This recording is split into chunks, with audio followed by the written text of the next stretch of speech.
എൻ്റെ ഉമ്മ പോയിട്ട് ഒരു 2 വീക്സ് ഞാൻ എൻ്റെ വീട്ടിൽ തന്നെയായിരുന്നു. അന്ന് എനിക്ക് ചുറ്റും എന്നെ കംഫർട്ടാക്കുന്ന എൻ്റെ ആൾക്കാർ മാത്രമേ ഉള്ളൂ. അപ്പോൾ എനിക്ക് ഉമ്മ പോയതിൻ്റെ നഷ്ടബോധത്തേക്കാൾ എൻ്റെ ഉമ്മാൻ്റെ നഷ്ടങ്ങളായിരുന്നു എൻ്റെ മനസ്സിൽ വരിക. ഉമ്മ ഞങ്ങളുടെ കൂടെ ജീവിച്ച് കൊതി തീർന്നിട്ടില്ല.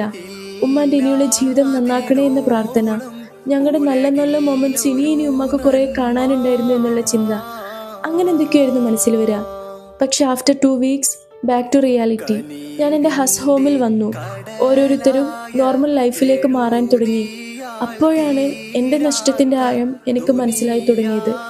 30 വയസ്സുള്ള ഞാൻ അന്നങ്ങ് ഉമ്മയില്ലാത്ത കുഞ്ഞു കുട്ടിയായി മാറി. തന്നെ കരയില്ലാതെ സ്നേഹിക്കാൻ ഒരാളുണ്ടാവില്ല, അനുഗ്രഹിക്കാൻ ആളുണ്ടാവില്ല, പ്രാർത്ഥിക്കാൻ ആളുണ്ടാവില്ല, മനസ്സറിഞ്ഞ് ഫുഡ് തരാൻ ആളുണ്ടാവില്ല.